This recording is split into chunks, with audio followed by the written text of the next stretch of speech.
অসম বন্ধ আন্দোলন প্ৰতিবাদ ধৰ্ণা আদিৰ নামত যে একাংশই এখন ডাঙৰ ৰমৰমীয়া বেপাৰ চলাই আহিছে, তথাকথিত একাংশ জাতীয় সংগঠনৰ নেতাই যে নিজৰ পকেট গৰম কৰি আহিছে, এই কথাটো আৰু নতুনকৈ ক'বলগীয়া নাই।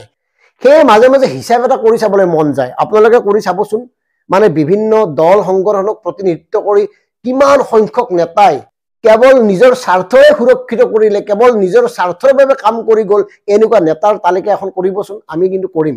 সেয়ে সম্প্ৰতি কিছুমান শ্লোগান শুনিবলৈ মন নোযোৱা হ'ল, যেনে আছে হেংদাং লোৱা নাই, এইবাৰ নহ'লে আমি জংগী আন্দোলন কৰিম, এই কিছুমান কথা শুনিবলৈ মন নোযোৱা হ'ল।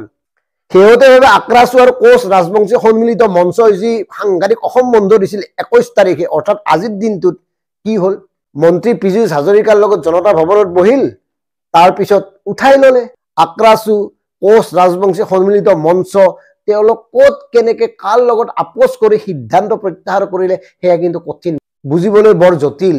আমি অসম বন্ধ সমৰ্থন কৰা নাই বৰ্তমান, কিন্তু অসম বন্ধৰ নামত এই ধৰণে নিজকে জাতীয় দল সংগঠন বুলি চিনাকি দি এই যে ব্যক্তিগত দৰদাম ঠিক কৰে, ব্যক্তিগত লাভালাভৰ বাবে কাম কৰে, তাৰ কাৰণেহে ক'বলগীয়া কথা আছে। এইকাৰণে কৈছো, সুদীৰ্ঘ দিন ধৰি জনজাতিকৰণৰ নামত 6 জনগোষ্ঠীৰ নেতাসকলে আন্দোলন কৰিয়ে আছে, প্ৰতিবাদ কৰিয়ে আছে। দিল্লীতে প্ৰতিবাদ কৰিলে, ধৰ্ণাত বহিলে, কি লাভ হ'ল? সুদীৰ্ঘ দিন ধৰি এনেকেই থাকিল। তাৰ ফলত কাৰ লাভ হ'ল? কোনবোৰ নেতা ধনী হ'ল? কোনবোৰ নেতাই নিজৰ স্বাৰ্থ পূৰণ কৰিলে? এই কথাবোৰ নজৰলৈ আহিলে খং উঠে, ধিক্কাৰ জন্মে তেওঁলোকৰ প্ৰতি।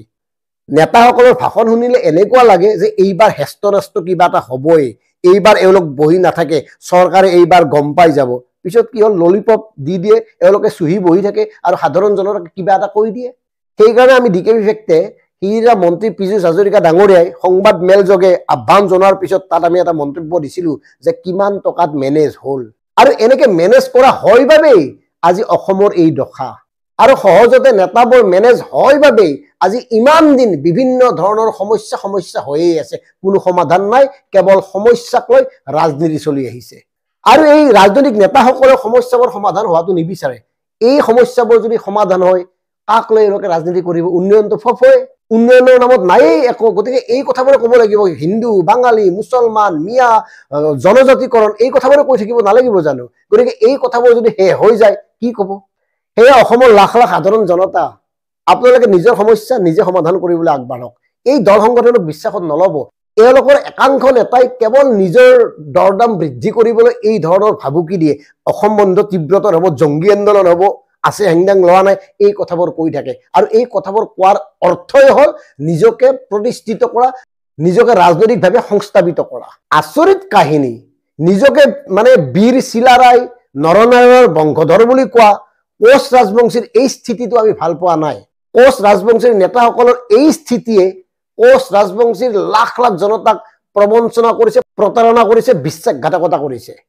আৰু নেতাৰ এই হলক দলক স্থিতিত একো সমস্যা সমাধান নহয়। আপোনালোকক কেৱল কিনি থাকিব, মাল দিব, নোট দিব।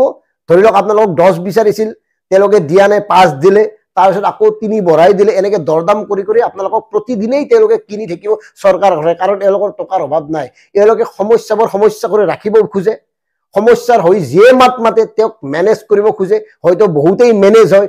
আৰু আমি DKB ফেক্টে আজিয়ে ক'লো, এই যে কোৱা হৈছে যে মুখ্যমন্ত্ৰীৰ লগত বৈঠকত মিলিত হ'ব, বৈঠকত মিলিত হ'ব পাৰিব ঠিকেই, কিন্তু সমস্যা সমাধান নহয়, এনেকে চলিয়েই থাকিব।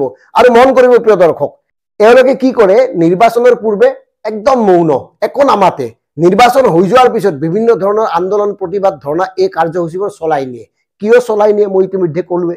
নিৰ্বাচনৰ পূৰ্বে যদি সাংঘাতিক ধামাকাদাৰ মানে গণতান্ত্ৰিক সংগ্ৰামখন কৰিলেহেঁতেন, আন্দোলনবোৰ কৰিলেহেঁতেন, তেতিয়াহ'লে হয়তো কিবা কামত আহিলেহেঁতেন। কিন্তু মন কৰিব, মই বাৰে বাৰে ক'লো যে নিৰ্বাচনৰ আগত সম্পূৰ্ণ মৌন, ক'তো একো সমস্যা নাই, কোনো জাতীয় দল সংগঠনৰ কোনো কথা নাই, আপত্তি অভিযোগ একো নাই, ইমান ধুনীয়াকৈ চলি থাকে, ভাল লাগি যায় যেন অসমত মানুহ বেলেগ সমস্যা নাই, কেৱল নিৰ্বাচনটো এটা মানে বিষয়, আনন্দৰ উৎসৱ, এনেকুৱা এটা পৰিৱেশৰ সৃষ্টি হয়। অথচ নিৰ্বাচনৰ পিছত এই সময়ছোৱাত এওঁলোকৰ বিভিন্ন ধৰণৰ নৌটংগী আৰম্ভ হয়। মন কৰিব।